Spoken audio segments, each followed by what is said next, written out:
दोस्तों, स्वागत है आपका अपने YouTube चैनल रात का राज में। मैं आपका दोस्त तरन फिर से एक डरावनी कहानी लेके आया हूँ, जिसे सुन के आप सभी खौफ से भर जाएंगे। शाम का समय था, सूरज ढल चुका था और घर में हल्का हल्का अंधेरा पसरने लगा था। पूजा अपनी माँ के साथ किचन में थी जब अचानक कमरे में बैठी उसकी छोटी बहन रिया जोर से चीख पड़ी। पूजा और उसकी माँ भागकर कमरे में गईं। रिया फर्श पर बैठी कांप रही थी, उसकी आंखें डर से फटी हुई थी। क्या हुआ? माँ ने घबरा कर पूछा। रिया का गला सूख चुका था। उसने कांपते हुए कहा, कोई मुझे देख रहा था। पूजा ने इधर उधर देखा, कमरे में कोई नहीं था।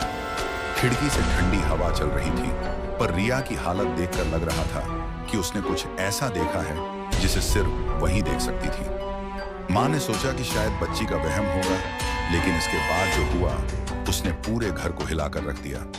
कुछ ही दिनों में पूजा के घर में अजीब घटनाएं होने लगीं। रात में दीवारों पर किसी के चलने की आवाजें आती, घर के बल्ब अचानक जलने बुझने लगते। रिया आधी रात को उठकर अजीब अजीब हरकतें करने लगी। कभी वह गहरी आवाज में बातें करने लगती, तो कभी बिना वजह हंसने लगती। सबसे ज्यादा डरावनी बात यह थी कि रिया का चेहरा बदलने लगा था। उसकी आंखों के नीचे गहरे काले गड्ढे हो गए थे और उसका स्वभाव भी अजीब होता जा रहा था। पहले जो लड़की डरपोक थी, अब वह बिना वजह गुस्सा करने लगी थी। पूजा को यकीन हो गया कि कुछ गड़बड़ है। फिर एक दिन पूजा की नजर अपनी बुआ पर पड़ी। बुआ, जो हमेशा रिया के करीब रहती थी, उसे ज्यादा प्यार जताती थी, अब उसकी हालत देखकर अजीब सी मुस्कान दे रही थी। पूजा को याद आया कि कुछ ही महीनों पहले बुआ का अपने भाई यानी पूजा के पापा से किसी जमीन को लेकर झगड़ा हुआ था। उसके बाद ही ये सब अजीब घटनाएं शुरू हुई। एक रात पूजा ने अपनी बुआ को रिया के कमरे के बाहर खड़े देखा। वह दरवाजे पर कुछ फुसफुसा रही थी और उसके हाथ में काले धागों का गुच्छा था। पूजा का दिल जोर से धड़कने लगा। उसने हिम्मत जुटाकर बुआ से पूछा, बुआ, आप यहाँ क्या कर रही हैं? बुआ ने उसकी तरफ देखा, लेकिन उनके चेहरे पर कोई भाव नहीं थे। उन्होंने बस इतना कहा, जो हो रहा है उसे रोकने की कोशिश मत करना। अगली सुबह पूजा ने माँ को सब बता दिया।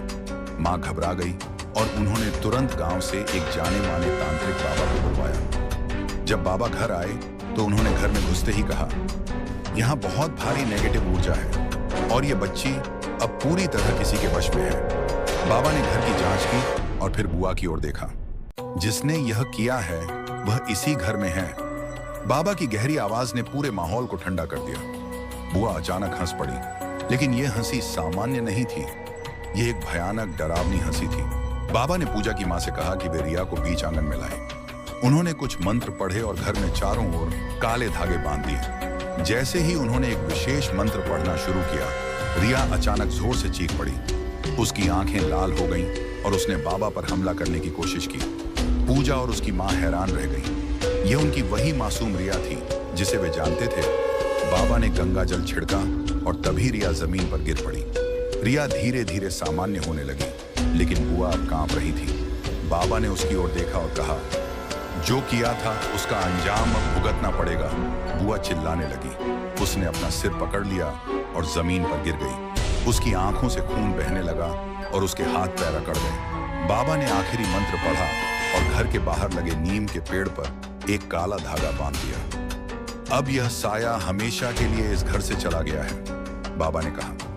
बुआ को अगले ही दिन अस्पताल ले जाना पड़ा, लेकिन डॉक्टर भी नहीं समझ पाए कि उसे क्या हुआ था। कुछ ही महीनों में वह मानसिक रूप से पूरी तरह बीमार हो गई और अपने ही गांव में गुमनाम जिंदगी जीने लगी।